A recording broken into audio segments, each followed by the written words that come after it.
Handa na ba ang inyong mga puso para sa isang kwentong yayanig sa inyong buong pagkatao? May mga pag-ibig na sinusubok ng panahon at may mga lihim na kayang wasakin ang pinakamatibay na pundasyon. Sabi nila, ang pinakamasakit na pagtataksil ay hindi nagmumula sa isang kaaway, kundi sa mga taong pinagkatiwalaan at minahal mo ng buong puso. Paano kung ang araw ng iyong pinakamatamis na tagumpay ay siya ring magiging gabi ng iyong pinakamadilim na pagbagsak? Halina't pakinggan natin ang unang kabanata sa kwento ni Liwayway. Nanginginig ang mga kamay ni Liwayway habang hawak ang maliit na puting bagay na yon. Isang bagay na 7 taon niyang hinintay. 7 taon ng mga dasal, ng mga luha sa tuwing darating ang buwan ng dalaw, ng mga pag-asa at pagkabigo. Pero ngayong gabi, iba. Sa ibabaw ng pregnancy test, malinaw na malinaw ang 2 linyang kulay rosas. Hindi isa, kundi 2. Isang mahinang hikbi ang kumawala sa kanyang mga labi na agad niyang tinakpan ng palad. Kasunod niyon ay isang tawang hindi niya mapigilan. Isang tawa ng purong kaligayahan. Buntis siya. Hindi lang sa isa, kundi sa kambal. Ayon sa kumpirmasyon ng doktor noong isang araw, ito na ang katuparan ng lahat ng kanyang pangarap. Dahan-dahan niyang hinaplos ang kanyang tiyan na medyo patag pa. Mga anak, bulong niya sa hangin. Ang mga luha ng galak ay malayang dumadaloy sa kanyang mga pisngi. Nandito na kayo. Sa wakas, nandito na kayo. 7 taon. 7 taon na kasal kay Bughaw. Ang pag-ibig nila ay nagsimula na parang isang fairy tale. Si Bughaw, ang kanyang mabait, maalaga at tapat na asawa. Sa simula, ang bawat araw ay puno ng tamis at pangako. Ngunit sa paglipas ng mga taon, habang nananatiling walang laman ang kanilang bahay, sa iyak ng sanggol, unti-unting nanlamig ang lahat. Ang mga yakap ni Bughaw ay tila lumuwag. Ang mga halik ay naging madalang. Palagi itong abala sa trabaho, palaging may dahilan. Ngunit ngayon, lahat ng yon ay magbabago. Ang mga anak nila ang muling magbubuklod sa kanila. Ibabalik nito ang init, ang pagmamahal, na alam niyang naroon pa rin sa puso ni Bughaw. Itinago niya ang pregnancy test sa loob ng isang maliit na kahon, kasama ang unang pares ng medyas ng sanggol na binili niya.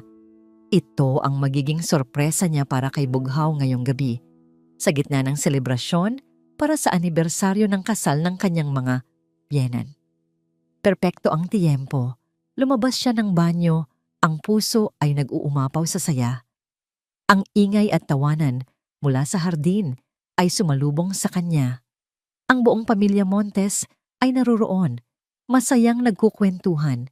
Ang amoy ng inihaw na lechon at ng iba't ibang pagkain ay nagpatingkad sa masayang kapaligiran. Ngumiti si Liwayway habang pinagmamasdan sila. Ito ang pamilyang pinangarap niya. Hija, nasaan si Bughaw? Kanina pa kayo hinahanap ng papa mo. Salubong sa kanya ng kanyang biyenan, isang matamis na ngiti sa mga labi nito. Nariyan lang po siguro, Mama. Hahanapin ko lang po para sabay na kaming kumuha ng pagkain. Magalang niyang sagot. Ang kanyang mga mata ay nagsimulang maglibot, hinahanap ang pamilyar na tindig ng kanyang asawa. Nakita niya ang kanyang mga bayaw na nag-iinuman, ang kanyang mga hipag na nagchitsismisan. Ngunit wala si Bughaw. Isang ideya ang pumasok sa kanyang isip. Marahil ay nasa may bandang likod bahay ito, kung saan mas tahimik. Doon niya ibibigay ang kanyang sorpresa. Kinikilig siya sa isiping iyon. Dahan-dahan siyang naglakad patungo sa mas madilim na bahagi ng hardin, palayo sa ingay ng salo-salo. Ang tanging liwanag doon ay mula sa buwan at sa mga ilaw na nakasabit sa malaking puno ng mangga. Isang pamilyar na anino ang kanyang natanaw malapit sa mga halaman. Si Bughaw, ngunit hindi ito nag-iisa. May kasama itong isang babae. Ang buhok nito ay mahaba at alon-alon. Ang figura ay balingkinitan. Nakatalikod sila sa kanya. Ngunit kahit sa dilim, kilalang-kilala ni Liwayway ang babaeng yon. si Marilag, ang kanyang matalik na kaibigan, ang itinuturing niyang kapatid. Ano ang ginagawa nila roon? Nagtago si Liwayway sa likod ng isang malaking paso. Ang kanyang puso ay nagsimulang kumabog ng kakaiba. Hindi ito kaba ng kilig, kundi kaba ng pangamba. Narinig niya ang mahinang bulungan. Hindi niya maintindihan ang mga salita, ngunit narinig niya ang tono. Isang tono ng lambing at pagsusumamo. At pagkatapos, sa ilalim ng malamlam na sinag ng buwan, nakita niya ang isang bagay na sumira sa kanyang mundo. Nakita niya si Marilag na dahan-dahang inilagay ang mga kamay nito sa batok ni Bughaw. At si Bughaw, hindi ito pumalag. Sa halip, hinawakan nito ang baywang ni Marilag at inilapit ang sarili. At doon, sa hardin ng pamilyang dapat ay simbolo ng kanilang pagmamahalan, naglapat ang kanilang mga labi. Hindi ito isang simpleng halik. Ito ay marahas, puno ng pananabik. Isang halik na nagsasabi ng isang kwentong matagal nang itinatago. Nanlamig ang buong katawan ni Liwayway. Ang hangin ay tila nawala sa kanyang mga baga. Ang masayang ingay ng party ay biglang nabura, napalitan ng isang nakabibinging katahimikan sa kanyang isipan. Ang kanyang paningin ay nanlabo. Ang lalaking pinangakuan niya ng habang buhay, ang kaibigang pinagkatiwalaan niya ng kanyang mga sikreto. Magkasama, nagtataksil sa kanya, automatikong napahawak siya sa kanyang tiyan. Ang mainit na pakiramdam ng pag-asa kanina ay napalitan ng isang nanunuot na lamig. Ang pagduduwal na naramdaman niya ay hindi dahil sa paglilihi, kundi dahil sa karimari-marim na tanawing nasa harap niya. Sa isang iglap, lahat ng 7 taon ng paghihintay, lahat ng pangarap niya para sa kanilang pamilya, lahat ng pagmamahal na inipon niya sa kanyang puso, gumuho, nadurog, naging abo. Sa kanyang pag-atras sa dilim, hindi niya namalayan ang isang maliit na paso sa kanyang likuran. Nasagi niya ito. Ang tunog ng nabasag na luwad ay pumunit sa katahimikan ng gabi. Sa isang iglap, naghiwalay sina Bughaw at Marilag. Ang kanilang mga mata ay gulat na napalingon sa direksyon ng tunog. Ngunit wala na silang nakita. Nakalunok na si Liwayway ng sarili niyang kadiliman. Parang isang multo, naglakad si Liwayway pabalik sa loob ng bahay. Ang bawat hakbang ay mabigat. Ang bawat paghinga ay tila isang tinik sa kanyang lalamunan. Dinaanan niya ang masayang salo-salo, ngunit walang sino man ang nakapansin sa kanya. Ang kanyang pisikal na anyo ay naroon, ngunit ang kanyang kaluluwa ay naiwan sa hardin, basag at nagkalat sa lupa, kasama ng paso na kanyang nabitiwan. Pagpasok niya sa kanilang silid-tulugan, ang silid na saksi sa kanilang mga pangarap at pagmamahalan. Ang bawat sulok ay tila sumisigaw ng kasinungalingan. Ang kama kung saan sila magkayakap na natutulog, ang litrato sa dingding kung saan sila masayang nakangiti noong araw ng kanilang kasal, ang amoy ng pabango ni Bughaw na naiwan sa isang polong nakasabit sa upuan. Lahat ng ito ay parang mga patalim na unti-unting tumutusok sa kanyang puso. Walang emosyon ang kanyang mukha. Para siyang isang manika na gawa sa porselana. Maganda, ngunit basag sa loob. Ang sakit ay napakatindi, kaya't hindi na niya ito maramdaman. Manhid. Ito ang tanging salitang kaya niyang isipin. Doon, sa gitna ng katahimikan ng kanilang silid, isang desisyon ang nabuo. Isang desisyong kasing lamig ng yelo at kasing tigas ng bato. Aalis siya. Aalis siya hindi dahil sa galit, kundi para iligtas ang natitira sa kanyang pagkatao. At higit sa lahat, para iligtas ang mga buhay na nasa loob niya. Hindi nila kailangang lumaki sa isang tahanang binuo sa kasinungalingan. Kinuha niya ang isang maleta mula sa ilalim ng kama. Ang kanyang mga kamay ay hindi nanginginig sa takot, kundi sa isang determinasyong ngayon lang niya naramdaman. Binuksan niya ang aparador at nagsimulang kumuha ng mga damit. Hindi ang mga magagarang bestida o alahas. Ang kinuha lang niya ay mga simpleng damit, sapat para makapagsimula. Sa ilalim ng kanyang mga damit panloob, naroon ang isang kahon ng sapatos na puno ng kanyang naipong pera. Hindi ito alam ni Bughaw. Ito ang kanyang emergency fund. Isang bagay na itinuro sa kanya ng kanyang yumaong ina.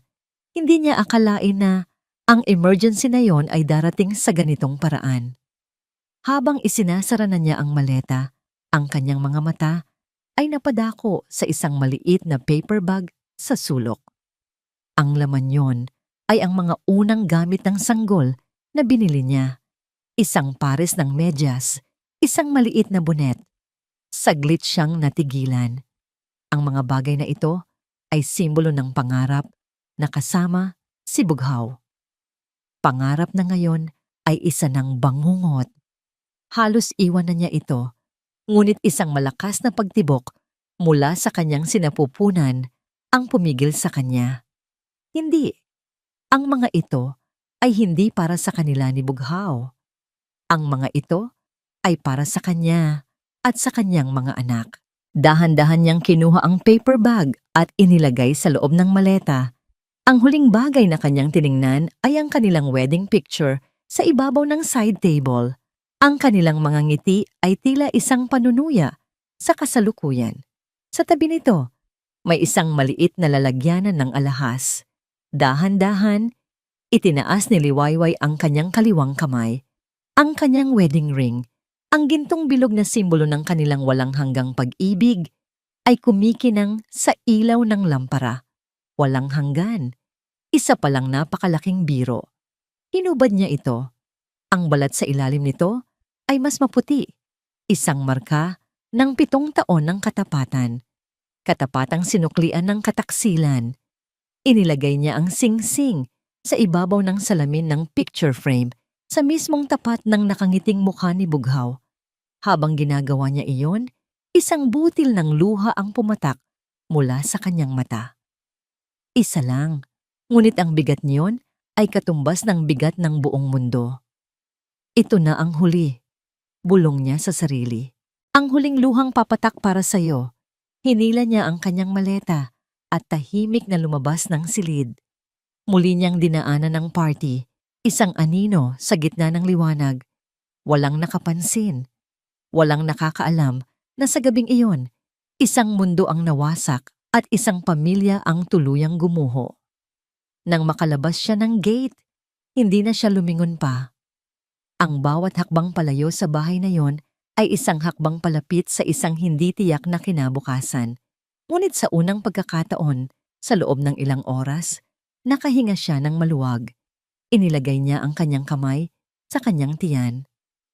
Tayo na mga anak, bulong niya sa hangin. Magsisimula tayo muli. Tayo lang. At naglakad siya papalayo, nilamon ng kadiliman ng gabi. Lumipas ang 7 taon. Ang sikat ng araw ay ginintuan. Humahalik sa puting buhangin ng isang maliit at tahimik na baryo sa tabi ng dagat. Ang alon ay marahan. Ang hangin ay sariwa. Ito ang Baryo Amihan, isang paraisong malayo sa gulo ng syudad. Sinag, pag-asa, tama na ang paglalaro dyan, tanghalian na. Isang malambing na tinig, ang umalingaw-ngaw sa dalampasigan. Si Liwayway, na ngayon ay may mas malalim na ngiti at mas panatag na mga mata, ay nakatayo sa harap ng isang maliit na bahay. Sa kanyang harapan, isang batang lalaki at isang batang babae na may magkahawig na mga mukha ang masayang naghahabulan. Opo, inay! Sabay nilang sigaw. Tumakbo sila palapit sa kanya. Ang kanilang mga tawa ay musika. Sa pandinig ni Liwayway, sila ang kanyang mundo, ang kanyang liwanag, ang kanyang pag-asa. Sa loob ng 7 taon, itinaguyod niya sila ng mag-isa. Dito sa Baryo Amihan, nakahanap siya ng kapayapaan, nakahanap siya ng bagong simula. Masaya na siya, kontento na siya. Ngunit minsan, ang nakaraan ay may sariling paraan ng pagbabalik. Habang pinapanood niya ang kanyang mga anak na papalapit, isang anino ang tumama sa kanyang paningin mula sa dulo ng kalsada. Isang matangkad na anino ng isang lalaki. Nakatayo lang ito roon, nakatingin sa kanilang direksyon. May kung anong kaba ang gumapang sa puso ni Liwayway. Ang anino ay pamilyar. Pamilyar sa isang paraang gusto na niyang kalimutan. Dahan-dahang humakbang ang lalaki palapit, papalabas sa anino at papunta sa liwanag. At sa pagtama ng sikat ng araw sa mukha nito, ang mundo ni Liwayway ay muling huminto. Ang buhay sa Baryo Amihan ay simple. Ang orasan dito ay ang araw at ang buwan. Ang kalendaryo ay ang pagbabago ng ihip ng hangin. Para kay Liwayway, ang simpleng buhay na ito ang kanyang kaligtasan. Dito, siya ay hindi si Liwayway Montes, ang asawang pinagtaksilan.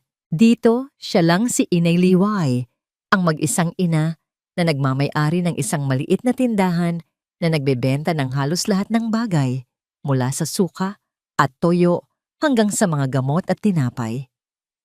Ang kanyang umaga ay nagsisimula sa paghahanda ng almusal para kina Sinag at Pag-asa. Ang kanyang tanghali ay ginugugol sa pagbabantay sa tindahan habang ang mga bata ay naglalaro sa dalampasigan sa harap lang ng kanilang bahay.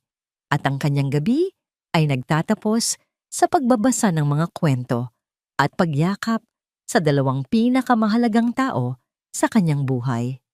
Inayay, tingnan niyo po, nakagawa ako ng kastilyo. Sigaw ni Sinag, ipinagmamalaki ang kanyang gawa sa buhangin. Ang ganda naman yan, anak. Nakangiting sagot ni Liwayway. Pero mas maganda kung lalagyan niyo ng mga kabibe sa paligid. Ako po, inay. Ako ang maghahanap ng pinakamagagandang kabibe. Masayang sabi ni Pag-asa at nagsimula na itong maglakad sa dalampasigan. Pinanood sila ni Liwayway, ang puso niya ay puno ng pagmamahal. Sila ang kanyang lakas. Sila ang dahilan kung bakit siya bumangon mula sa pagkawasak. Ang mga alaala ng nakaraan ay naroon pa rin, nakatago sa isang madilim na sulok ng kanyang puso. Ngunit natutunan na niyang mabuhay kasama ng mga ito.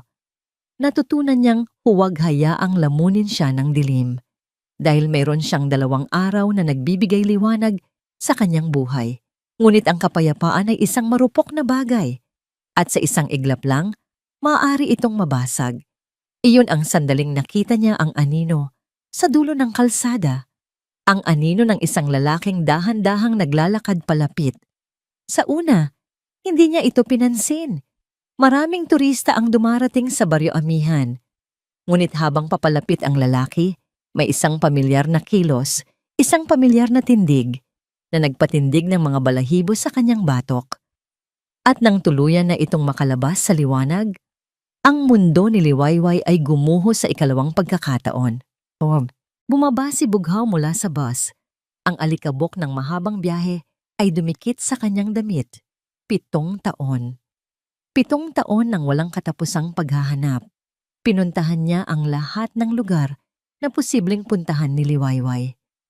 Tinanong niya ang lahat ng kanilang mga kaibigan at kamag-anak. Nag-upa siya ng pribadong investigador. Ngunit si Liwayway ay parang bulang naglaho. Ang bawat taon na lumipas ay nag-iwan ng marka sa kanya. Mas pumayat siya. Ang dating masayahing mga mata niya ay ngayoy malalim at laging may bakas ng kalungkutan. Ang kanyang buhok ay may mga hibla na ng puti. Ang 7 taon ng pagsisisi ay mas mabigat pa kaysa sa 70 taon ng pagtatrabaho. 1 linggo na ang nakalipas nang makatanggap siya ng isang tawag mula sa isang dating katrabaho na nagbakasyon sa isang malayong probinsya. "Boss," sabi nito sa telepono, "hindi ako sigurado, pero parang nakita ko ang asawa mo. May maliit na tindahan sa tabi ng dagat. May kasamang kambal." Sa isang iglap, ang halos patay ng pag-asa sa puso ni Bughaw ay muling nagliyab. Ito na yon. Alam niya. Nagtanong-tanong siya sa mga lokal na mangingisda. "Isang babae po na may kambal?" "Ah, si Inay Liway. Nandoon lang po sa may dalampasigan ng bahay at tindahan niya. Sabi ng isang matanda, itinuturo ang direksyon.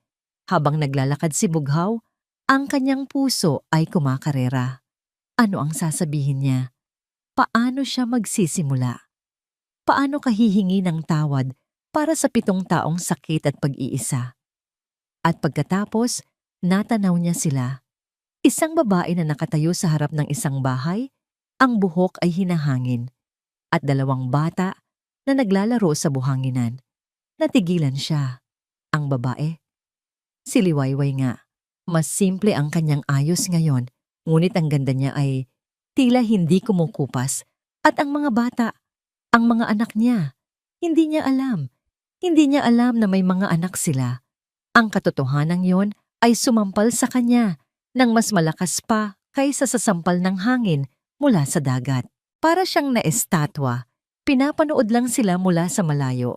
Ang eksena ay perpekto, isang larawan ng kaligayahan.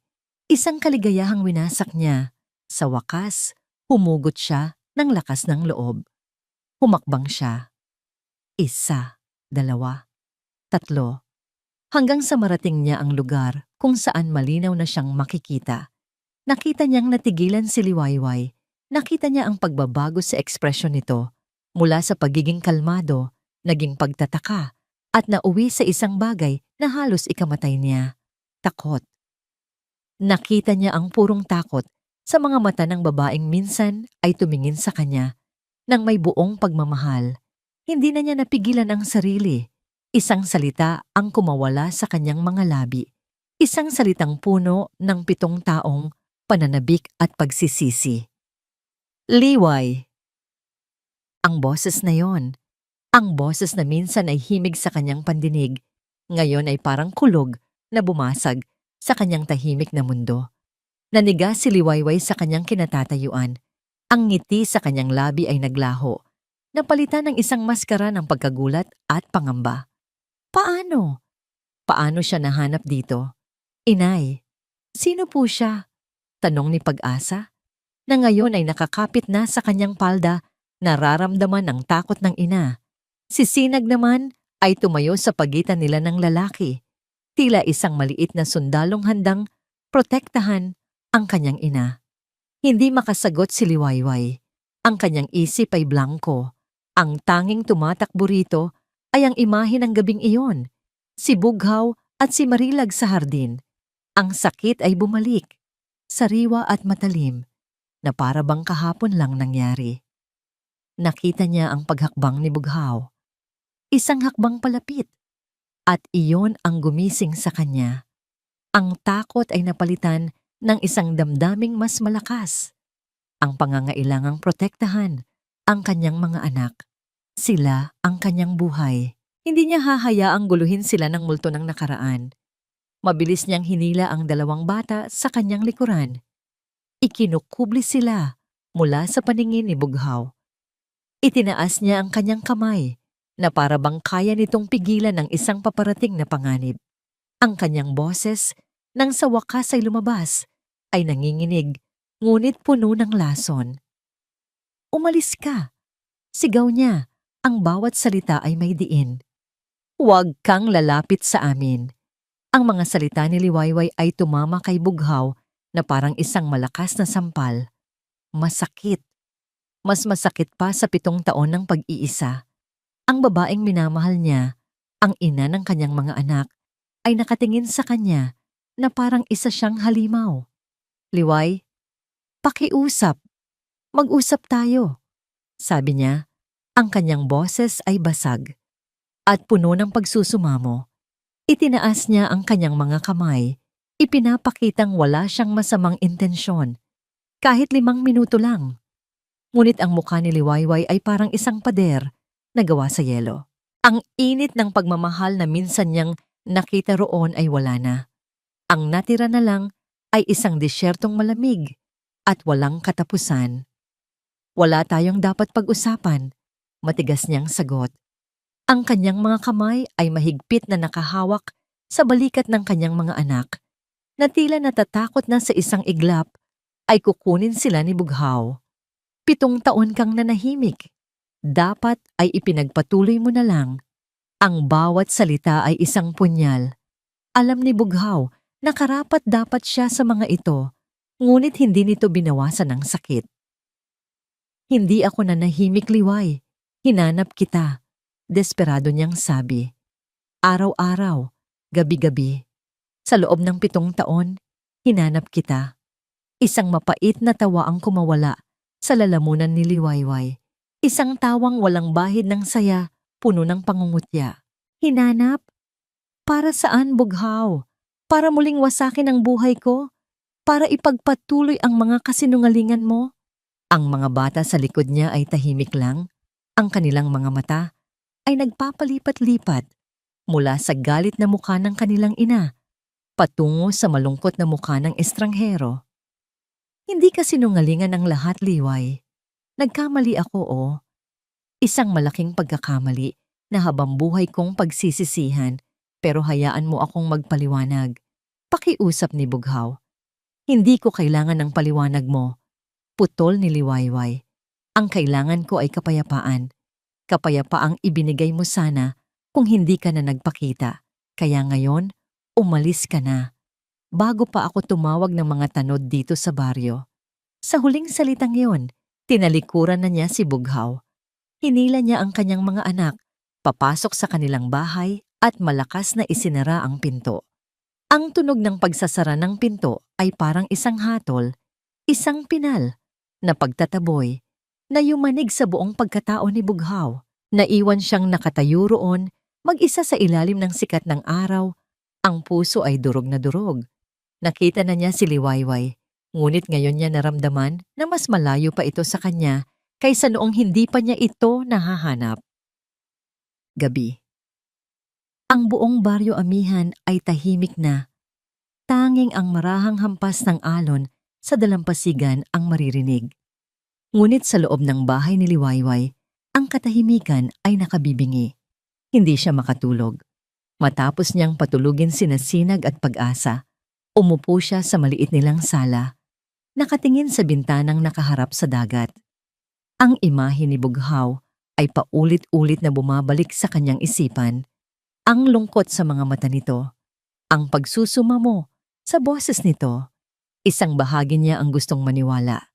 Isang maliit, hangal na bahagi niya ang gustong pakinggan ang kanyang paliwanag. Ngunit agad itong nilalamon ng alaala ng gabing iyon. Ang imahe ni Bughaw at Marilag na magkayakap, ang kanilang mga labi na magkadikit. Ang sakit ng kataksilan ay isang laso na kumalat sa buong sistema niya. At 7 taon ay hindi sapat para ganap na mawala ang epekto nito. Bakit ngayon ka lang? Bulong niya sa hangin. Kung kailan maayos na kami, kung kailan payapa na ako. Ang totoo, natatakot siya. Natatakot siyang ang pagbabalik ni Bughaw ay parang isang malaking alon na sisira sa kastilyong buhangin ng buhay na maingat niyang binuo para sa kanyang mga anak. At higit sa lahat, natatakot siyang harapin ang sakit na matagal na niyang ibinaon. Mas madaling magalit kaysa masaktan muli. Ang galit ang kanyang naging pader. Ang galit ang kanyang naging sandata. Hindi umalis si Bughaw. Nagrenta siya ng isang maliit na kubo sa kabilang dulo ng baryo. Alam niyang hindi niya maaaring pilitin si Liwayway na kausapin siya. Ang tanging magagawa niya ay maghintay at umasa. Sa bawat umaga, nauupo siya sa isang malaking bato sa dalampasigan. Sapat ang layo para hindi makita ni Liwayway, ngunit sapat ang lapit para masilayan niya ang kanyang pamilya. Pinapanood niya si Liwayway na nagbubukas ng tindahan. Pinapanood niya ang kanyang mga anak na naglalaro. Si Sinag na tila seryoso at malikot. Si Pag-asa na may matamis na ngiti na namana kay Liwayway. Isang araw, nakita niyang nagpapatulong si Liwayway sa isang kapitbahay na buhati ng isang mabigat na sako ng bigas. Ang puso niya ay kumirot sa kagustuhang tumakbo at tulungan ito. Ngunit pinigilan niya ang kanyang sarili. Alam niyang lalo lang itong magagalit. kaya nanatili siya sa malayo. Isang tahimik na anino, isang ama at asawang nagbabantay mula sa kadiliman, nagbabayad ng kanyang mga kasalanan sa bawat pagsikat ng araw. Isang hapon, habang abala si Liwayway sa loob ng tindahan, lumapit sina Sinag at Pag-asa sa tabing dagat. Hindi nila namalayan na papalakas na pala ang alon. Isang malaking alon ang biglang humampas at natumba si Pag-asa. Bago pa man makasigaw si Liwayway, si Bughaw ay tumakbo na. Mabilis pa sa isang kidlat, binuhat niya si Pag-asa bago pa man ito tuluyang matangay ng tubig. Nang makita ni Liwayway ang nangyari, halos atakihin siya sa puso. Tumakbo siya palabas, ngunit natigilan nang makitang si Bughaw ang may karga sa kanyang anak. Ligtas si Pag-asa, umiiyak sa takot, ngunit ligtas. Dahan-dahang ibinaba ni Bughaw ang bata sa harap ni Liwayway. Nagtama ang kanilang mga mata. Sa mga mata ni Bughaw nakita ni Liwayway ang purong pag-aalala. Ngunit sa mga mata ni Liwayway, ang nakita ni Bughaw ay takot pa rin. "Huwag mong hahawakan ang anak ko," sabi ni Liwayway. Ang boses ay nanginginig. Hinila niya si Pag-asa palayo. Pagkatapos ay tinawag niya si Sinag. "Pumasok na kayo sa bahay. Ngayon din." Habang nagmamadaling pumasok ang mga bata, hinarap niyang muli si Bughaw. "Ano pa ba ang kailangan mo, Bughaw? Hindi ka ba titigil hanggat hindi mo kami ginugulo?" "Hindi ko kayo ginugulo, Liway. Pinoprotektahan ko lang kayo." "Hindi namin kailangan ng proteksyon mo." Sa gitna ng kanilang pagtatalo, biglang tumunog ang telepono ni Liwayway mula sa loob ng tindahan. Isang lumang teleponong bihirang gamitin. Nag-aalangan man, iniwan niya si Bughaw at sinagot ito. "Hello?" Isang sandali ng katahimikan sa kabilang linya. At pagkatapos, isang boses. Isang boses na pamilyar. Isang boses na nagmula sa bangungot na akala niya ay tuluyan na niyang naiwan. "Nahanap ka na pala niya, Liway." Nanlamig ang dugo ni Liwayway. "Akala mo ba makakatakas ka?" Ang boses ni Marilag. Nabitawan ni Liwayway ang hawakan ng telepono. Ang tunog ng pagbagsak nito sa sahig na kawayan ay halos hindi niya narinig. Ang tanging umalingaw-ngaw sa kanyang pandinig ay ang boses na yon. Isang boses na kasing tamis ng pulot, ngunit may kamandag ng ahas. "Marilag." Sa labas, nakita ni Bughaw ang biglaang pamumutla ni Liwayway. Nakita niya ang takot sa mga mata nito, bago siya nito tinalikuran at mabilis na pumasok sa loob. Anuman o sino man ang tumawag na yon, mas malala pa ito kaysa sa kanyang pagdating. Isang masamang kutob ang biglang kumalat sa kanyang dibdib. Ayaw man niyang umalis. Alam niyang wala siyang magagawa sa ngayon. Ang pagpilit ay lalo lang magpapalayo sa loob ni Liwayway. Sa bigat ng puso, tumalikod siya at nagsimulang maglakad pabalik sa tinutuluyan niyang kubo. Ang isip ay gulong-gulo. Sino ang tumawag? Bakit ganoon na lang ang takot ni Liwayway? Kinabukasan, maaga siyang nagising. Nagpasya siyang bigyan muna ng espasyo si Liwayway. Hindi muna siya pupunta sa dalampasigan. Sa halip, naglakad-lakad siya sa maliit na sentro ng baryo, bumili ng kape sa isang karinderya at sinubukang mag-isip ng susunod na hakbang. Habang nakaupo siya roon, isang sasakyan ang pumasok sa baryo. Isang mamahaling itim na SUV na hindi bagay sa simpleng kapaligiran. Kumunot ang noo ni Bughaw. Bihira ang mga ganitong sasakyan dito. Huminto ito sa hindi kalayuan. At nang bumukas ang pinto sa passenger side, halos mabitawan ni Bughaw ang kanyang tasa ng kape. Mula sa loob, lumabas ang isang babaeng nakasuot ng eleganteng puting bestida at malaking sunglasses. Ang kanyang bawat kilos ay kalkulado. Ang kanyang presensya ay sumisigaw ng karangyaan. Si Marilag. Parang binuhusan ng malamig na tubig si Bughaw. Isang alon ng pagkabigla at inis ang bumalot sa kanya. Paano? Paano siya nasundan dito? Sa lahat ng lugar, bakit dito pa? "Bughaw," tawag ni Marilag. Tinanggal ang kanyang salamin. Ang kanyang mga mata ay nagpapanggap na puno ng pag-aalala. Naglakad siya palapit, ang mga takong ng sapatos ay lumulubog sa buhangin. Salamat sa Diyos at nakita kita. Sobra akong nag-alala sa'yo. Hindi kumibo si Bughaw. Tinitigan lang niya ito, ang kanyang mga panga ay nagtagis. Anong ginagawa mo dito, Marilag? Tanong niya. Ang boses ay mababa at puno ng panganib. Sinundan kita, syempre. Malambing niyang sagot na para bang iyon ang pinakanatural na bagay sa mundo. Bigla ka na lang nawala. Hindi mo sinasagot ang mga tawag ko. Bughaw, hindi mo alam kung gaano ako nag-alala. Hindi ko kailangan ng pag-aalala mo, mariin niyang sabi. Ang kailangan ko ay tigilan mo na ako. Lubayan mo na ako. Paano kita lulubayan? Sabi ni Marilag. Ang boses ay nagsimulang manginig. Isang perpektong pag-arte. Matapos ang lahat, Bughaw, nandito ako para ayusin ang mga bagay-bagay. Para sa atin. Sa puntong yon, isang pamilyar na boses ang narinig ni Bughaw mula sa kanyang likuran. Bughaw? Paglingon niya, nakita niya si Liwayway. Nakatayo ito sa labas ng kanyang tindahan. May hawak na isang bayong ng mga gulay. Ang bayong ay nahulog mula sa kanyang mga kamay. Ang mga kamatis at sibuyas ay gumulong sa lupa.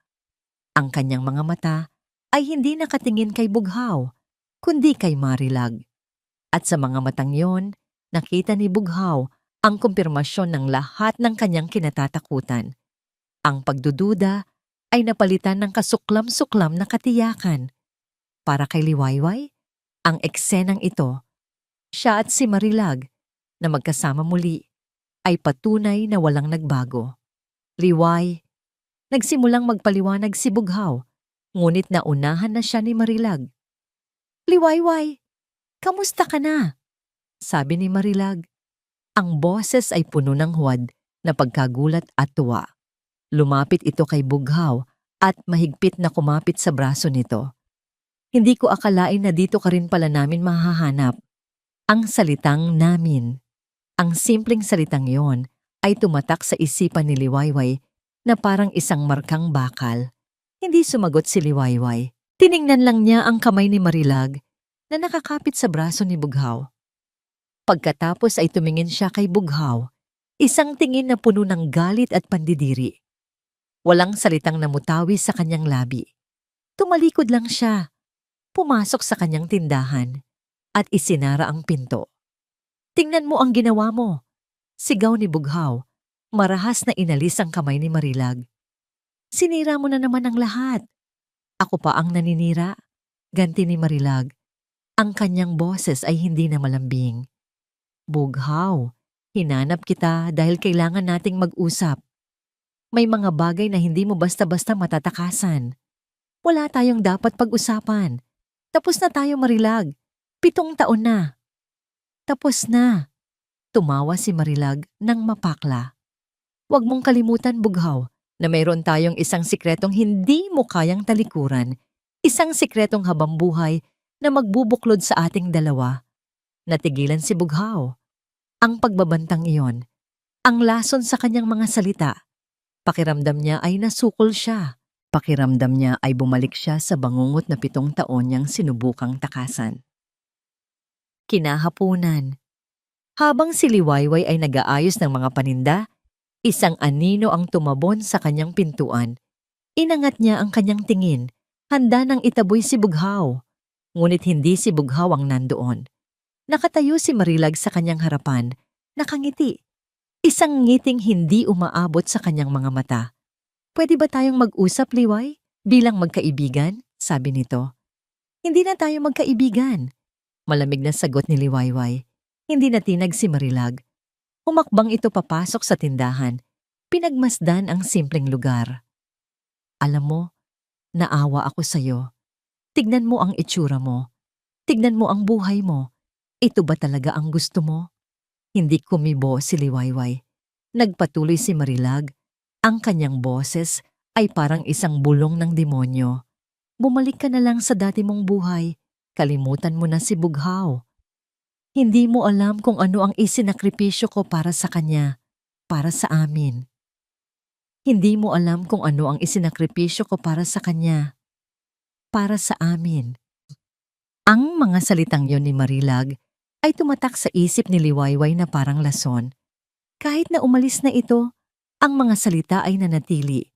Paulit-ulit na umuulit sa kanyang isipan, naghahasik ng binhi ng pagdududa. Isinakripisyo? Ano ang isinakripisyo niya? Nang gabing iyon, habang mahimbing na natutulog ang kanyang mga anak, hindi mapakali si Liwayway. Nagtimpla siya ng mainit na tsa at naupo sa labas ng kanyang bahay. Nakinig sa alon, umaasang ang tunog niyon ay magdadala ng kapayapaan sa kanyang naguguluhang isip. Pero hindi. Ang isip niya ay naglakbay pabalik sa nakaraan. Pabalik sa mga taon bago ang gabing iyon. Naalala niya ang mga pagkakataong tila nag-aalala. Si Marilag, para sa kanya. Sigurado ka bang okay lang kayo ni Bughaw? Tanong minsan ni Marilag habang nagkakape sila. Napapansin ko kasing madalas siyang wala. Baka naman may iba na siyang pinagkakaabalahan. Noon, pinagtanggol niya si Bughaw. Busy lang talaga sa trabaho, Mari. Alam mo naman yun, para sa future namin. Naalala rin niya ang isang pagkakataon nang nagkataon lang na nakita ni Marilag si Bughaw na may kausap na babae sa isang restaurant. Hindi ko naman sinasadyang makita, Liway. Baka kliyente lang niya. Sabi nito, ngunit ang tono ay puno ng pag-aalinlangan. Iyon ang nagsimula ng isang maliit na lamat sa kanyang tiwala. Isang lamat na hindi na kailanman naghilom. Ngayon, sa pagbabalik tanaw, ang lahat ng maliliit na komento, ang lahat ng mga aksidenteng pag-uusap, ay tila mga piraso ng isang masalimuot na palaisipan. Si Marilag ba ay hindi lang isang ahas na biglang tumuklaw? Siya ba ay isang ahas na matagal nang gumagapang sa kanyang paraiso? Dahan-dahang nilalason ng lahat nang hindi niya namamalayan? Ang pag-iisip na yon ay mas masakit pa kaysa sa mismong kataksilan. Ang ideya na ang kanyang matalik na kaibigan ay matagal na siyang niloloko, matagal nang may plano. Kinabukasan, dahil sa hindi mapakaling pakiramdam, nagpasya si Liwayway na maglinis ng kanilang maliit na bodega. Kailangan niyang ilipat ang kanyang atensyon sa ibang bagay. Habang inaayos niya ang mga lumang gamit, natisod niya ang isang pamilyar na kahon. Ito ang kahon na dinala niya mula sa dati niyang buhay. Isang kahon na puno ng mga bagay na hindi niya kayang itapon, ngunit hindi rin niya kayang tingnan. Binuksan niya ito. Sa ibabaw ay mga lumang libro at ilang damit.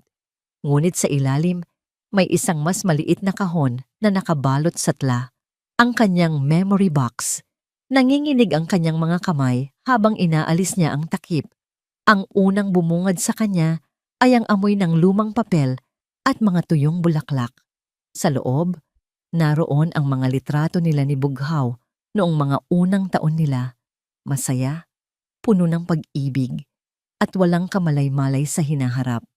May mga tiket ng sine mula sa kanilang unang date.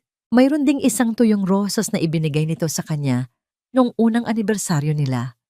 At sa ilalim ng lahat, may isang taling laso na nagbubuklod sa isang maliit na salansan ng mga liham. Mga sulat kamay ni Bughaw mula sa panahong nililigawan pa lamang siya nito. Hindi niya alam kung bakit, ngunit kinuha niya ang mga ito. Umupo siya sa sahig na maalikabok at sinimulang basahin ang isa.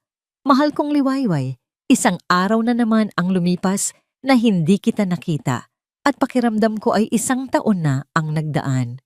Ang iyong nanangiti ang nagsisilbing araw sa aking mundo. Ang iyong tawa ang pinakamagandang musika sa aking pandinig. Hindi ko alam kung ano ang ginawa ko sa buhay na ito para maging karapat-dapat sa isang tulad mo.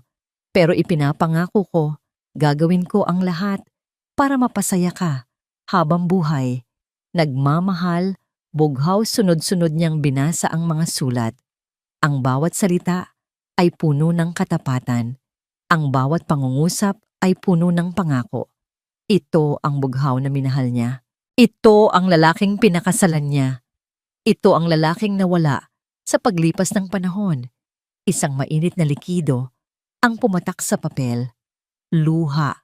Ang mga luhang ipinangako niyang hindi na muling papatak para kay Bughaw ay kusa na namang dumaloy. Ngunit hindi ito luha ng galit. Ito ay luha ng kalungkutan. Kalungkutan para sa pag-ibig na nawala. Kalungkutan para sa mga pangarap na nasira. Saan nagkamali ang lahat? Paano sila humantong sa ganito? Nang biglang may kumatok sa pintuan ng bodega, mabilis niyang pinunasan ang kanyang mga luha. Inay Liway? Ang boses ni Aling Nena, ang kanyang kapitbahay na nagtitinda ng isda. Sandali lang po, sabi niya. Sinubukang ayusin ang kanyang boses. Itinago niya ang mga sulat sa ilalim ng isang lumang tela at lumabas. Inay Liway, pasensya na sa abala, sabi ni Aling Nena. Nakita ko kasi ito malapit sa tinutuluyan ng lalaking iyon. Baka nahulog niya. Hindi ba't asawa mo raw siya? Iniabot ni Aling Nena ang isang lumang pitaka na gawa sa katad. Hindi ko po siya. Simula ni Liwayway ngunit natigilan. Kinuha na lang niya ang pitaka. Salamat po, Aling Nena. Ako na po ang mag-iingat. Nang makaalis si Aling Nena, tinitigan ni Liwayway ang pitaka. Ito nga ang pitaka ni Bughaw.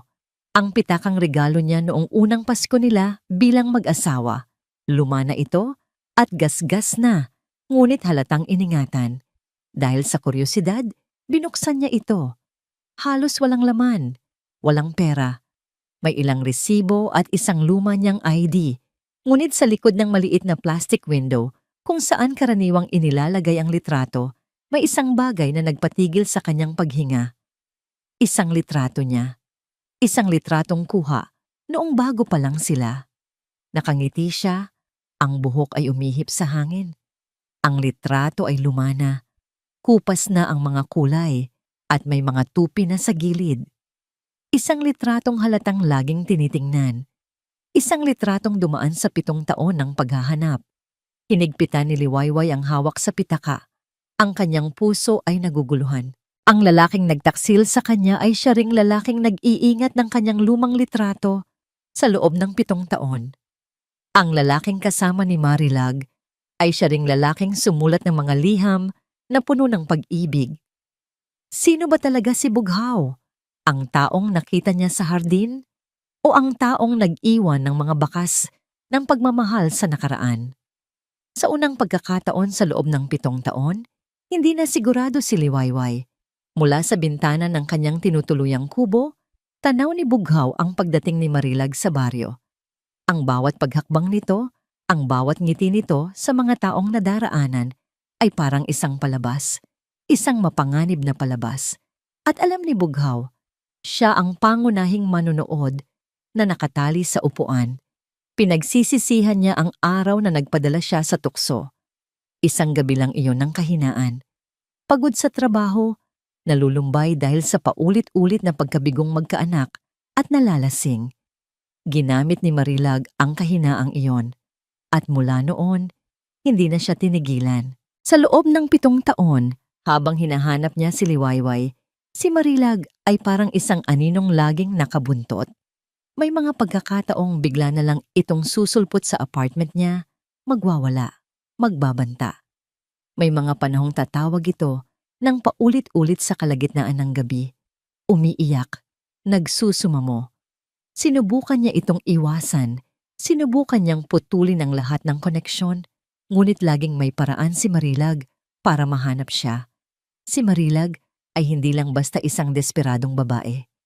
Mayroon siyang obsesyon, isang mapanganib na obsesyon na kayang manira ng buhay. At ngayon, ang obsesyong yon ay nakarating na sa paraisong itinayo ni Liwayway. Kailangan niyang bigyan ng babala si Liwayway. Kahit na itaboy pa siya nito, kahit na isumpa pa siya nito, kailangan nitong malaman ang panganib na dala ni Marilag. Kinabukasan, hinintay niya ang pagkakataong makausap si Liwayway ng mag-isa. Nakita niyang papunta ito sa palengke, dala ang isang basket. Nag-aalangan man, hinarang niya ito sa daan. Liway, sandali lang, sabi niya. Pinanatiling may distansya sa pagitan nila. Huminto si Liwayway, ngunit hindi siya tiningnan. Kung nandito ka para ulitin ang mga kasinungalingan mo, huwag na. Pagod na ako. Hindi ito tungkol sa akin, Liway. Tungkol ito kay Marilag. Seryoso niyang sabi. Kailangan mong mag-ingat sa kanya. Delikado siya. Sa wakas, tumingin ito sa kanya. Ang mga mata ay puno ng pagdududa. Delikado? Baka ang dapat kong pag-ingatan ay ikaw. Kayong dalawa. Makinig ka. Pakiusap. Pagpapatuloy ni Bughaw, ang boses ay desperado. Hindi mo siya kilala. Hindi mo alam ang kaya niyang gawin. Sa loob ng 7 taon, ginulo niya ang buhay ko. Sinusundan niya ako. Nagbabanta siya. Hindi siya nasa tamang pag-iisip, Liway. Isang flashback ang mabilis na dumaan sa isip ni Bughaw. Isang gabi, umuwi siya sa kanyang apartment at natagpuan itong wasak. Ang mga litrato nila ni Liwayway na itinago niya ay pinagpupunit-punit. Nakaupo si Marilag sa gitna ng gulo. May hawak na basag na bote. Umiiyak at tumatawa ng sabay. Kung hindi ka mapupunta sa akin, Bughaw, sabi nito, sisiguraduhin kong walang ibang makakakuha sa'yo. Kung ganon siya kadelikado, bakit kasama mo pa rin siya? Tanong ni Liwayway, ang bawat salita ay tumutusok. Bakit hinayaan mong sundan kanya hanggang dito? Hindi ko siya kasama, giit ni Bughaw. Hindi ko alam na susunod siya. Liway, maniwala ka. Ginagawa ko ito para protektahan ka. Para protektahan ang mga bata. Ang pagbanggit sa mga bata ang nagpatigas sa ekspresyon ni Liwayway. Huwag na huwag mong babanggitin ang mga anak ko, sabi niya. Ang boses ay malamig na parang yelo. Wala kang karapatan. Tinalikuran siya nito at nagpatuloy sa paglalakad. Iniwan siyang muli na walang magawa. Sa kanyang tinutuluyang bahay bakasyunan, pinanood ni Marilag mula sa bintana ang pag-uusap ni Bughaw at Liwayway. Hindi niya marinig ang pinag-uusapan, ngunit nakikita niya ang desperasyon sa mukha ni Bughaw at ang pagtanggi sa mukha ni Liwayway. Isang ngiti ang gumuhit sa kanyang mga labi, isang ngiting mapanganib. Siniraan mo na naman ako sa kanya, Bughaw, bulong niya sa sarili. Akala mo ba hahayaan kong makuha mo ulit siya? Pagkatapos ng lahat ng ginawa ko? Kinuha niya ang kanyang cellphone at tiningnan ang mga litratong kuha ng kanyang inupahang espiya. Mga litrato ni Liwayway at ng kambal. Mga litratong masaya sila. Mga litratong dapat ay sa kanya. Oras na para bigyan siya ng isang maliit na paalala, sabi niya. Isang paalala na ako ang may kontrol dito. Nang gabing iyon, habang ang buong baryo ay natutulog, isang anino ang dahan-dahang pumasok sa bakuran ni Liwayway. Ang anino ay lumapit sa motorsiklong laging ginagamit ni Liwayway papunta sa palengke. Mula sa bulsa nito, kumuha ito ng isang maliit na pliers. Sa isang mabilis at tiyak na galaw, pinutol nito ang brake cable ng motorsiklo. Hindi ganap na putol, sapat lang para bumigay ito kapag ginamit na. Pagkatapos, ang anino ay tahimik na naglaho sa dilim. Kinabukasan, gaya ng dati, isinakay ni Liwayway ang kanyang basket sa likod ng motorsiklo. Papunta na sana siya sa palengke nang mapansin niyang medyo malambot ang preno sa kanyang kamay. Hindi niya ito pinansin. Baka kailangan lang i-adjust, sabi niya sa sarili. Nagsimula siyang magpatakbo. Sa unang kanto, dahan-dahan siyang nagpreno. Gumana pa naman ito. Ngunit pagdating sa isang maliit na pababang daan, kinailangan niyang magpreno ng mas malakas dahil sa isang asong tumawid. Piniga niya ang preno. Wala. Biglang nawalan ng kontrol si Liwayway. Sumadsad ang motorsiklo sa gilid ng kalsada. Tumilapon siya at gumulong sa damuhan. Salamat sa Diyos at mabagal lang ang kanyang takbo. Nagkaroon lang siya ng ilang galos at pasa.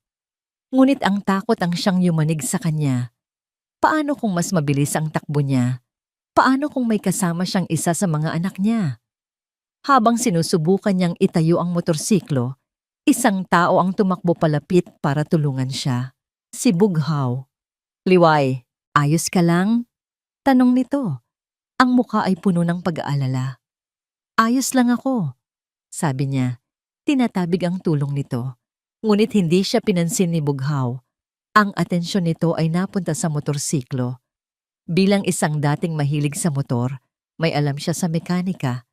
Tiningnan niya ang preno at doon niya nakita ang brake cable. May marka ito ng isang malinis na putol. Hindi ito aksidente. Ito ay sinadya. Tumingin siya kay Liwayway. Pagkatapos ay tumingin siya sa direksyon kung saan nakatira si Marilag. Ang kanyang mga mata ay nanlaki sa isang realisasyong nakakakilabot. Hindi na ito isang babala. Ito na ang simula. Sinadya to. Ang dalawang salitang yon mula kay Bughaw ay tumagos sa pandinig ni Liwayway. Mas nakakatakot kaysa sa tunog ng kanyang pagbagsak. Tinitigan niya ang brake cable na itinuturo ni Bughaw. Malinaw ang marka ng pagkakaputol. Hindi ito gasgas. Hindi ito aksidente. Isang nakakakilabot na lamig ang gumapang sa kanyang buong katawan. Ang babala ni Bughaw. Ang pagdating ni Marilag. Ang tawag sa telepono. Lahat ng ito ay biglang nagkadugtong-dugtong sa kanyang isipan. Bumubuo ng isang larawang ayaw niyang tingnan. Si Marilag. Bulong ni Bughaw. Ang kanyang boses ay nanginginig sa galit at takot. Sinabi ko na sa'yo, Liway. Baliw siya. Ngunit ang isip ni Liwayway ay nasa estado ng purong gulat at pagtanggi. 7 taon siyang namuhay ng payapa. 7 taon na walang gulo. At sa isang iglap, ang kanyang mundo ay muling ginugulo. Hindi lang ng isang tao, kundi ng 2 taong responsable sa kanyang pagkawasak. Ang takot niya ay biglang napalitan ng galit. Isang nag-aalab na galit na ipinanganak mula sa pagiging biktima. Ikaw! Sigaw niya itinuturo si Bughaw. Ikaw ang may kasalanan nito. Kung hindi ka nagpakita, hindi siya susunod dito. Kung hindi ka bumalik, sana'y payapa pa rin kami. Liway, sinusubukan na kitang tulungan. Sigaw pabalik ni Bughaw. Ang kanyang pagtitimpi ay nawawala na rin. Hindi mo ba nakikita? Papatayin ka niya. Papatayin niya kayo. At ano ang gusto mong gawin ko? Maniwala sa'yo? Tumawa si Liwayway ng mapakla. Ang lalaking nagsinungaling sa akin? Ang lalaking nanloko sa akin kasama niya? Baka nga magkasabwat pa kayo. Baka ito ay isang plano para takutin ako, para kunin ang mga anak ko.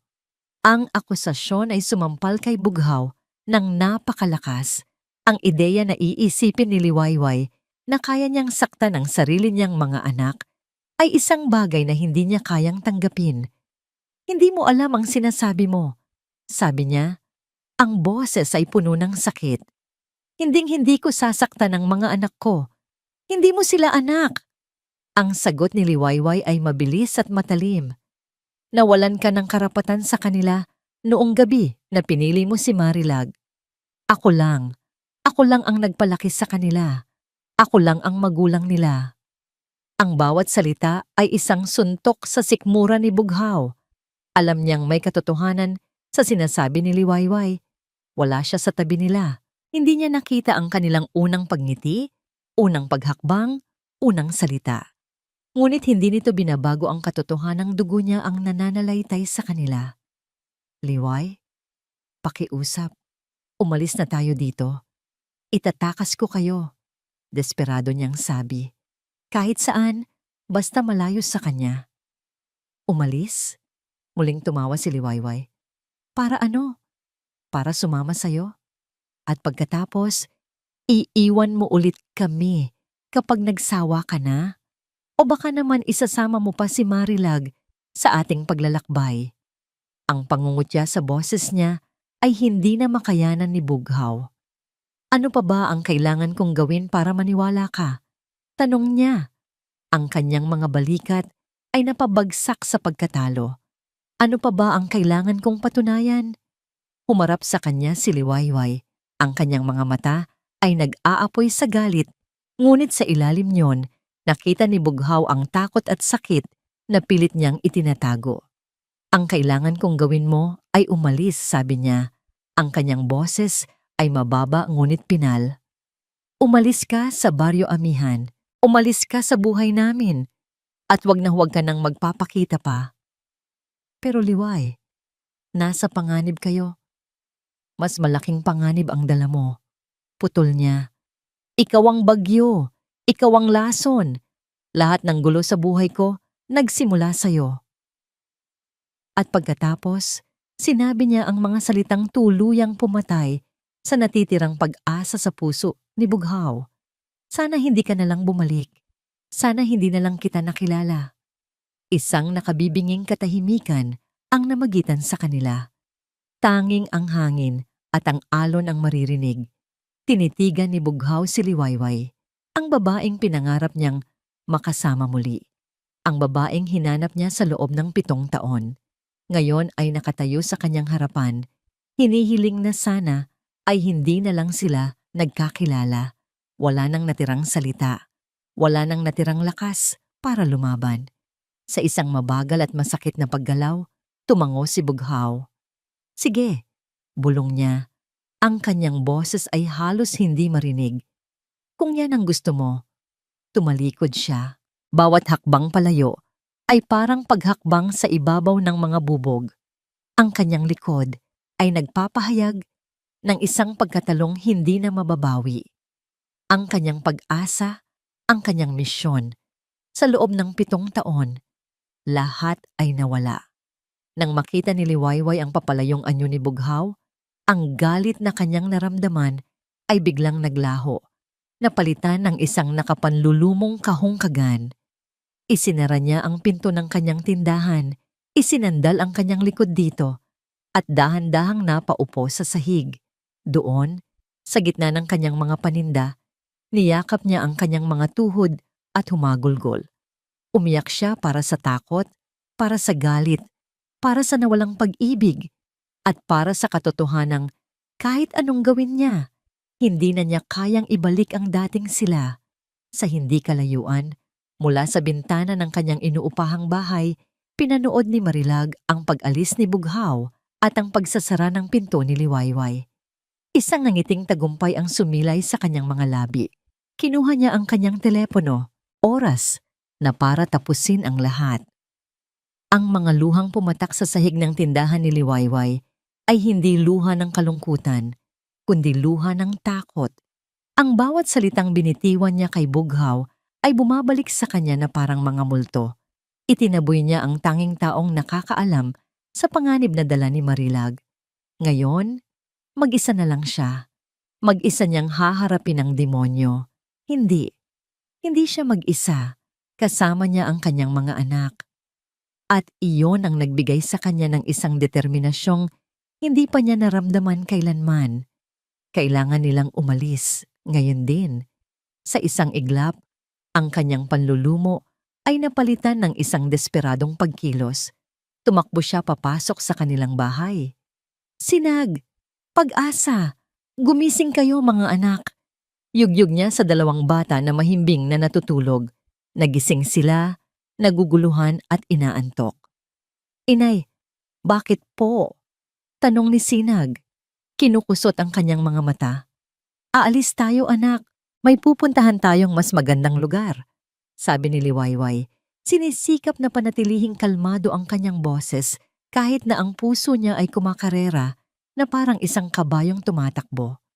Kumuha siya ng isang malaking bag at walang saysay na inilagay ang mga damit, gatas at tinapay. Walang plano, walang direksyon. Ang tanging alam niya ay kailangan nilang makalayo sa Baryo Amihan, makalayo kay Marilag.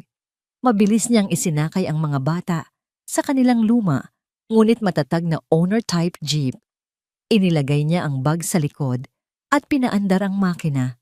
Habang papalabas sila ng baryo sa dilim ng gabi, sumuluyap siya sa bintana ng kubo kung saan nakatira si Bughaw. Madilim, wala ng tao. Umalis na nga siya.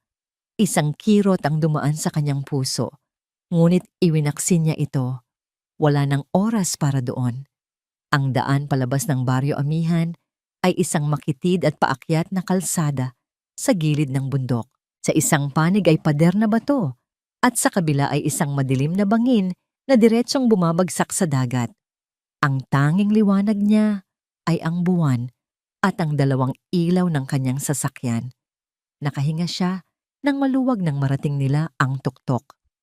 Malapit na sila sa highway, malapit na silang makatakas, ngunit sa kanyang rearview mirror, isang liwanag ang biglang sumulpot.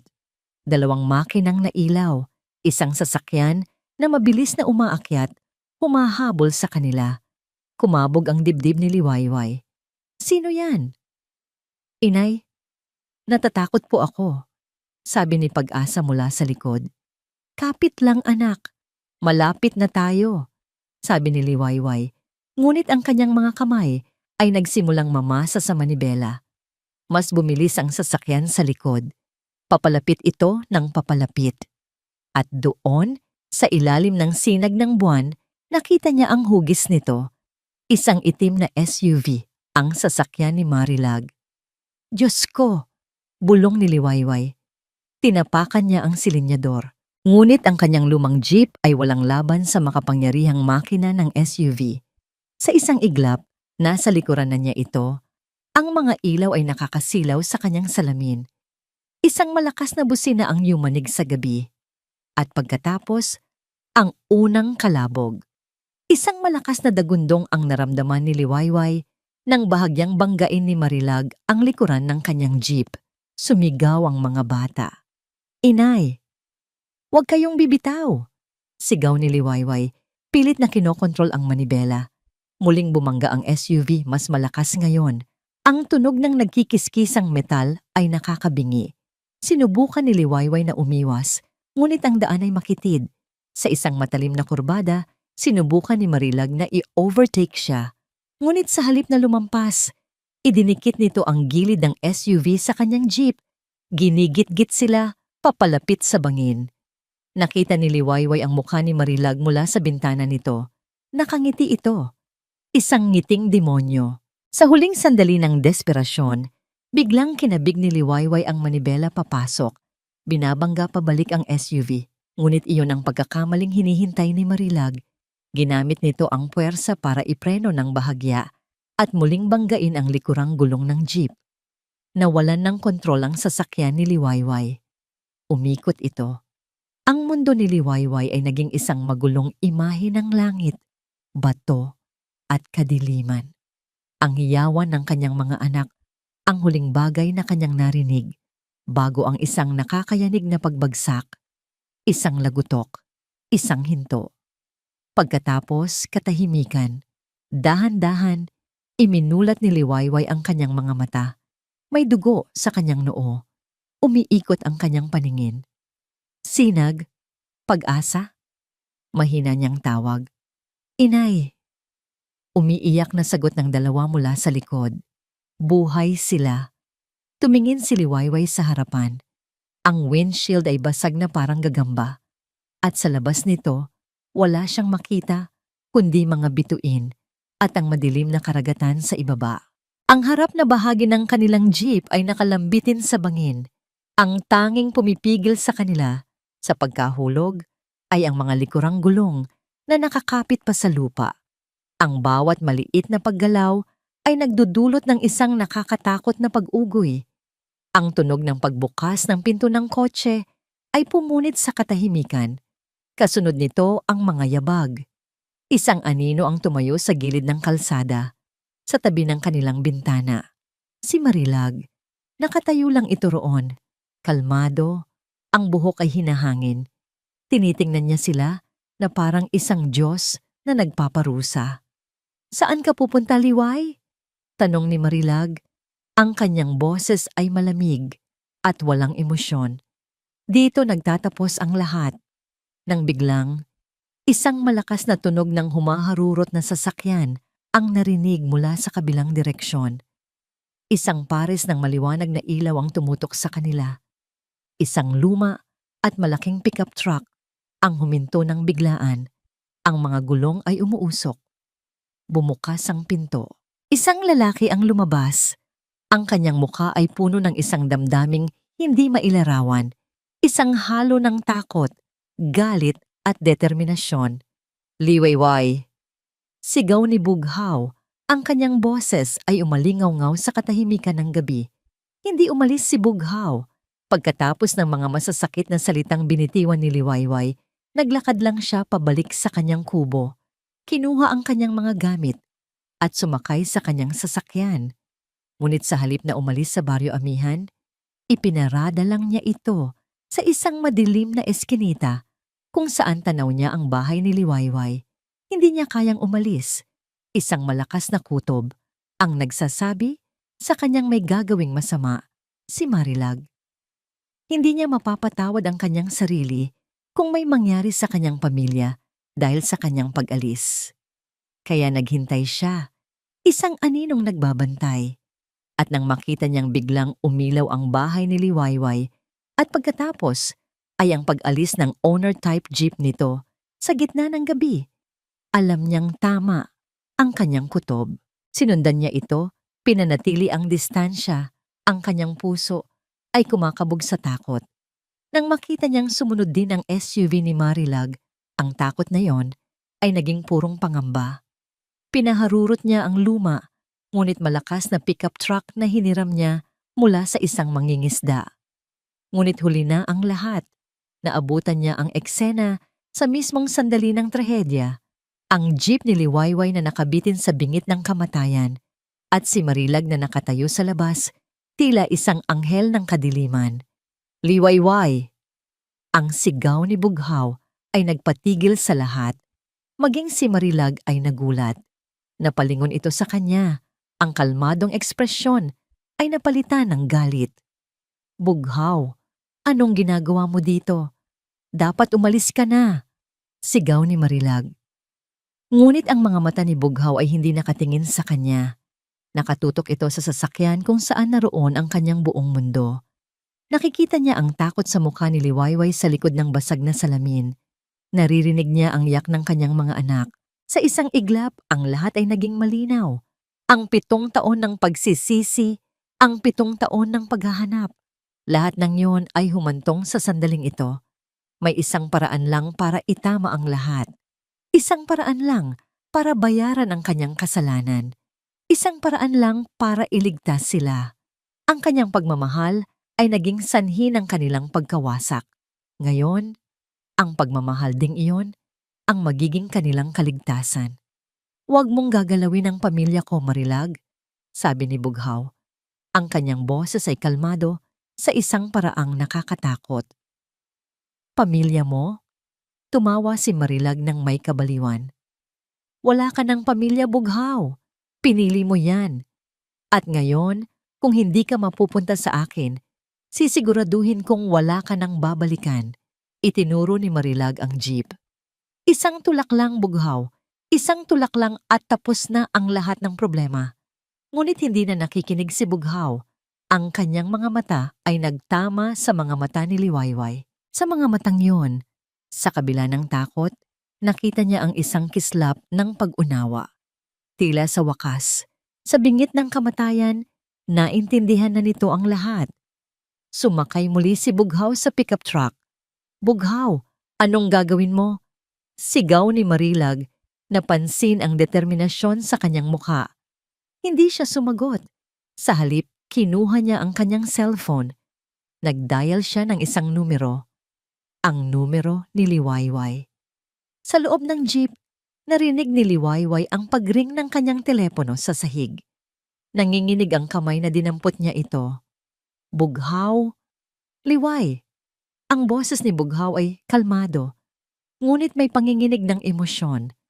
Patawarin mo ako. Bughaw, patawarin mo ako sa lahat. Sa sakit, sa mga kasinungalingan, sa pagiging duwag. Ang makina ng pickup truck ay umugong, handa ng umarangkada. Pakiusap, Bughaw. Huwag. Umiiyak na, sabi ni Liwayway. Alam na niya ang gagawin nito. Mahal na mahal ko kayo, sabi ni Bughaw. Sabihin mo kina Sinag at Pag-asa. Sabihin mong mahal na mahal sila ng kanilang tatay. Bughaw? Hindi. Ngunit huli na. Walang pag-aalinlangan. Tinapakan ni Bughaw ang silinyador. Ang pickup truck ay humarurot. na parang isang galit na toro. Hindi ito patungo sa jeep ni Liwayway. Patungo ito sa SUV ni Marilag. Natigilan si Marilag. Huli na nang maintindihan niya ang plano. Sinubukan niyang tumakbo, ngunit wala na siyang oras. Isang nakabibinging dagundong ang yumanig sa buong bundok. Ang pickup truck ay sumalpok sa gilid ng SUV ng buong lakas. Ang puwersa ng pagbangga ay napakalakas, kaya't itinulak nito ang SUV. Papalapit sa jeep ni Liwayway. Sa loob ng isang nakakakilabot na segundo, akala ni Liwayway ay itutulak sila ng dalawang sasakyan pababa ng bangin. Ngunit hindi iyon ang plano. Ang pickup truck ay nagsilbing isang dambuhalang kalso. Ang pagtulak nito sa SUV ang siyang nagbigay ng sapat na puwersa upang bahagyang maitulak pabalik ang jeep ni Liwayway, palayo sa bingit, at ang SUV ni Marilag na naipit sa pagitan ang siyang unang nawalan ng balanse. Sa ilalim ng liwanag ng buwan, nakita ni Liwayway ang pagtilapon ng SUV ni Marilag sa bangin. Umiikot ito sa hangin bago ito lumubog sa madilim na tubig sa ibaba. Ngunit ang sakripisyo ay hindi pa tapos. Ang pickup truck ni Bughaw na nasira dahil sa impact ay nagsimulang dumulas sa gilid ng kalsada.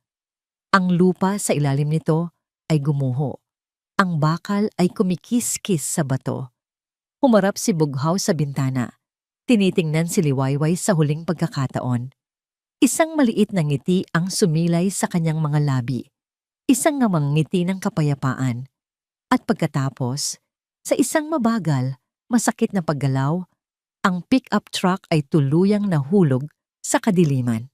Ang tanging natira ay ang nakabibinging katahimikan na sinira lamang ng walang katapusang hiyawan ni Liwayway at ng pag-iyak ng kanyang mga anak. Ang mga sumunod na araw ay isang malabong panaginip para kay Liwayway. Ang mga tunog ng sirena ng ambulansya at pulis. Ang mga kumikislap na ilaw, ang mga tanong na hindi niya masagot. Ang tanging malinaw sa kanyang isipan ay ang imahe ng pickup truck na dahan-dahang nahuhulog sa kadiliman at ang huling nangiti sa mukha ni Bughaw. Nahanap ng mga awtoridad, ang mga labi ni Marilag at ng kanyang SUV. Ngunit ang dagat ay malalim at malakas. Ang pickup truck at ang katawan ni Bughaw ay hindi na natagpuan. Idineklara siyang missing, presumed dead. Isang linggo matapos ang trahedya, isang pulis ang dumating sa bahay ni Liwayway na ngayon ay puno ng mga nag-aalalang kapitbahay. May dala itong isang kahon. Ginang Montes, sabi ng pulis, ginagamit ang apelidong matagal nang hindi naririnig ni Liwayway. Ito po ang mga gamit na nakuha namin mula sa tinutuluyan ng asawa ninyo. Ayon po sa patakaran, sa inyo po namin ito dapat ibigay. Nanginginig ang mga kamay na tinanggap ni Liwayway ang kahon ng gabing iyon matapos niyang patulugin ang mga bata na hanggang ngayon ay takot pa rin at laging nagtatanong tungkol sa lalaking tumulong sa atin. Binuksan niya ang kahon. Sa loob, naroon ang mga damit ni Bughaw, ang kanyang lumang pitaka na ibinalik na pala sa kanya at ilang personal na gamit. Ngunit sa ilalim ng lahat, may isang bagay na pumukaw sa kanyang atensyon. Isang luma at makapal na notebook na balat. Isang talaarawan. Nag-aalangan man, binuksan niya ito. Sa unang pahina, nakasulat ang pangalan ni Bughaw at isang petsa. Isang linggo matapos siyang umalis. Sinimulan niyang basahin. Araw 7, isang linggo na siyang wala. Ang bahay ay malamig. Ang bawat sulok ay nagpapaalala sa kanya. Tinanong ko na ang lahat. Walang nakakaalam kung nasaan siya. Pinuntahan ko ang mga magulang niya. Sinampal ako ng kanyang ama. Sinabi ng kanyang ina na sana hindi na lang nila ako nakilala. Tama sila. Ako ang may kasalanan ng lahat. Bawat pahina ay isang bintana sa 7 taon ng impyerno ni Bughaw. Ang mga unang buwan ng desperadong paghahanap. Ang mga taon ng pag-upa ng mga pribadong investigador na nauuwi lang sa mga maling hinala at pagkabigo. Ang kanyang pag-inom, ang kanyang mga gabi ng pag-iyak ng mag-isa. Taon 2, araw 24, na panaginipan ko siya kagabi. Masaya daw kami. May kasama kaming isang batang babae na kamukha niya. Nagising akong umiiyak. Ang sakit. Ang sakit-sakit isipin na baka hindi na mangyari iyon. Habang nagbabasa si Liwayway, ang mga pader na itinayo niya sa paligid ng kanyang puso ay unti-unting gumuho. Ang galit na inipon niya sa loob ng 7 taon ay dahan-dahang natutunaw, napapalitan ng isang damdaming hindi niya inaasahan, habag. At pagkatapos ay nabasa niya ang tungkol kay Marilag. Taon 4, araw 2:10, sinugod na naman ako ni Marilag. Sinira niya ang mga gamit ko. Sinabi niyang kung hindi ako titigil sa paghahanap kay Liwayway, gagawa siya ng paraan para hindi ko na ito makita habang buhay. Baliw na siya. Natatakot ako sa kanya, ngunit mas natatakot ako para kay Liwayway.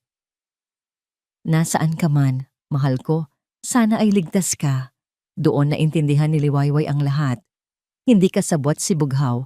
Isa rin siyang biktima, nakakadena sa obsesyon ni Marilag. Ang kanyang pagiging malayo noon ay hindi dahil sa kawalan ng pagmamahal, kundi dahil sa takot at guilt na unti-unting kumakain sa kanya. Ang pinakamasakit na bahagi ay ang mga huling entry nang malaman na niyang nasa baryo, amihan siya. Araw 20:5:55, nakita ko na siya. At nakita ko sila, ang aming mga anak, kambal, isang lalaki at isang babae.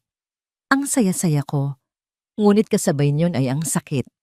Napakagandang mga bata. At wala ako sa tabi nila, wala akong karapatan. Siya lang ang nagpalaki sa kanila. Ang tapang-tapang niya, ang galing-galing niya. At ako, isa lang akong multo mula sa nakaraan. Araw 25:57, nakita ko si Sinag na nadapa kanina. Gusto ko siyang takbuhin at buhatin. Gusto ko siyang yakapin. Ngunit pinigilan ko ang sarili ko. Ayokong matakot sila sa akin. Ayokong maging masamang alaala sa kanilang isipan.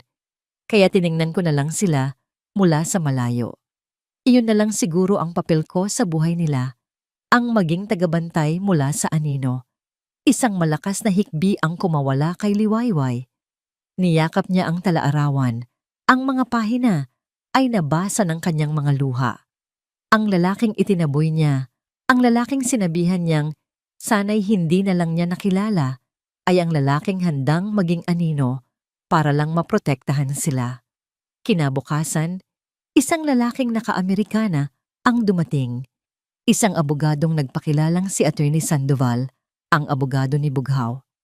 Ginang Montes, narito po ako para ipaalam sa inyo ang tungkol sa isang trust fund na itinatag ni Mr. Montes 5 taon na po ang nakalilipas, sabi ng abogado. Ito ay para sa edukasyon at kinabukasan ng inyong mga anak, sina Sinag at Pag-asa. Natigilan si Liwayway. Paano niya nalaman ang pangalan nila? Bago po siya pumunta rito, nag-utos po siya ng isang masusing investigasyon. Nalaman niya ang tungkol sa mga bata 1 taon na po ang nakalipas. Mula noon, inayos na niya ang lahat para masigurong kahit anong mangyari sa kanya, ang kinabukasan nila ay sigurado. Ipinakita ng abogado ang mga dokumento at doon, nakita ni Liwayway ang isang nakasulat na pahayag mula kay Bughaw. Para sa aking mga bituin, Sinag at Pag-asa. Hindi man ako naging karapat-dapat na ama sa inyo habang nabubuhay, sana ay mapunan nito ang aking pagkukulang. Ang huling piraso ng katotohanan ay bumaon sa puso ni Liwayway. Ang kanyang sakripisyo ay hindi isang biglaang desisyon. Ito ay isang bagay na matagal na niyang pinaghandaan. Alam niyang mapanganib si Marilag. Alam niyang maaaring ito ang kahantungan ng lahat. Ngunit pinili pa rin niyang harapin ito. Para sa kanila, niyakap niya ang talaarawan, ang tanging bagay na natira sa kanya mula kay Bughaw. Tumingin siya sa bintana, sa malawak na asul na dagat, ang dagat na kumuha sa lalaking minahal niya. Pinapatawad na kita, Bughaw. Bulong niya sa hangin. Pinapatawad ko na ang sarili ko. Lumipas ang 1 taon. Ang hangin sa Baryo Amihan ay nanatiling sariwa. At ang alon ay patuloy na humahalik sa dalampasigan. Ngunit may isang bagay na nagbago. Sa mismong lugar kung saan dating nakatayo ang maliit na tindahan ni Liwayway, ngayon ay may isang magandang coffee shop. Ang pangalan nito na nakasulat sa isang piraso ng driftwood sa itaas ng pinto ay Talabughaw. Sa loob, ang amoy ng bagong timplang kape at mga bagong lutong tinapay ay sumasalubong sa mga customer.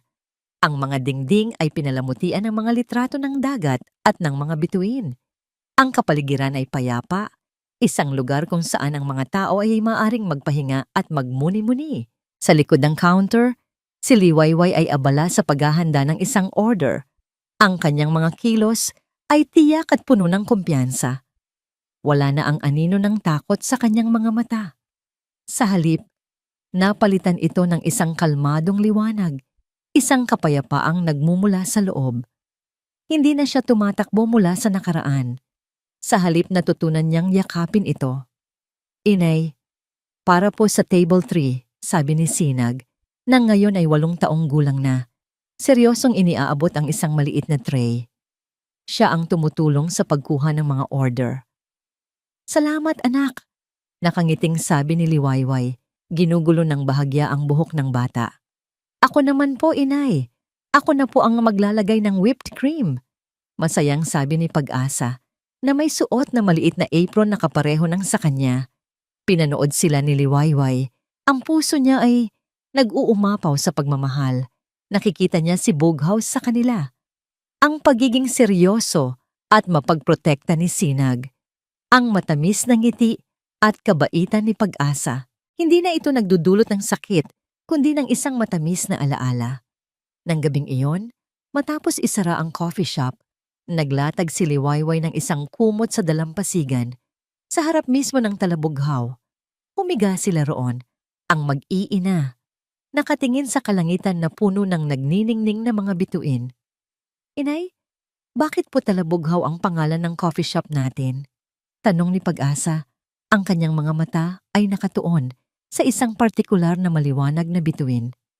Huminga ng malalim si Liwayway. Ito na ang oras.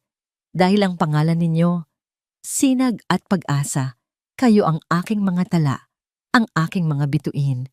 Kayo ang nagbigay liwanag sa buhay ko noong madilim ang lahat. Panimula niya. At ang bughaw po? Tanong ni Sinag. Ngumiti si Liwayway, isang nangiting may bahid ng kalungkutan, ngunit puno ng pagmamahal. Ang bughaw. Iyon ang pangalan ng tatay ninyo.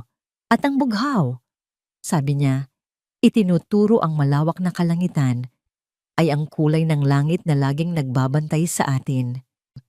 Ikinuwento niya sa kanila ang lahat. Hindi ang tungkol sa sakit at kataksilan.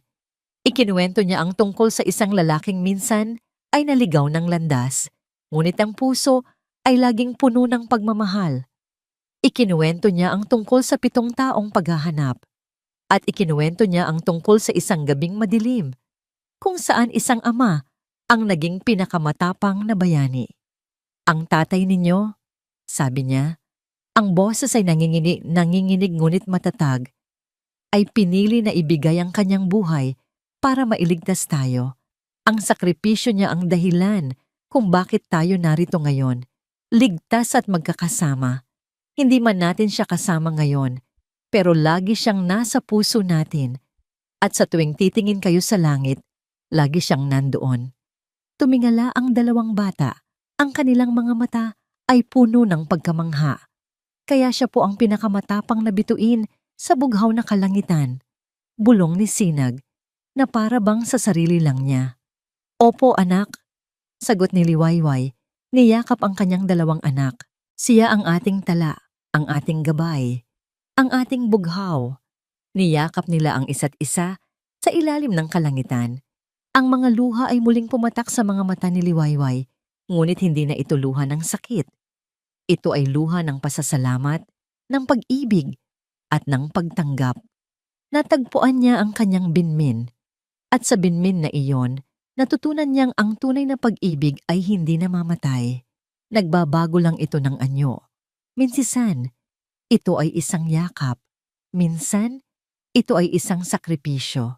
At minsan, ito ay isang kwento na ikinukwento sa ilalim ng mga bituin, isang alaala na nagiging immortal.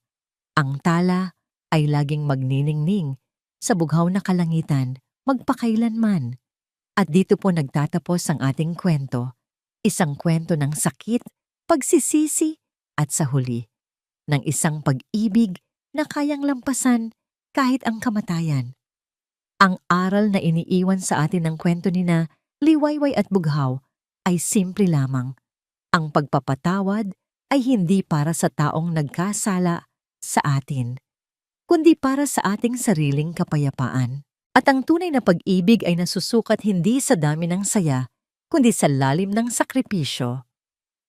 Maraming salamat po sa inyong walang sawang pagsubaybay. Lubos po naming ikinatutuwa ang inyong pagtangkilik.